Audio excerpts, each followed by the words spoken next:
اجرکم اللہ. عزاداران مظلوم کربلا، مجھے نہیں معلوم کہ علی نے جنازہ کیسے اٹھایا، قبر کے قریب لائے، جنازے کو قبر میں اتارا، 2 ہاتھ برآمد ہوئے.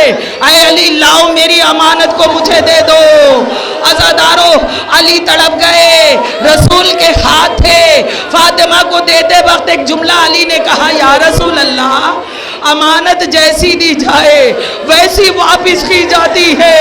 جب آپ نے مجھے سونپا تھا تو فاطمہ کی پسلیاں ثابت تھی، آج آپ کی امانت فاطمہ کی پسلیاں ٹوٹی ہوئی ہے. اجرکم اللہ. خدا نہ رلائے، شہزادی آپ کی شفاعت کرے، مولا جزائے خیر دے. آخری جملہ ہے، قبر کو برابر کرا. ایک مرتبہ علی قبر پر بیٹھے، وصیت فاطمہ یاد آ گئی. اے علی قبر کی پہلی رات بڑی مشکل ہوتی ہے، تم میری قبر پر بیٹھنا اور سورہ یاسین پڑھنا. بس میرے آخری جملے اور میں نے مجلس کو تمام کیا.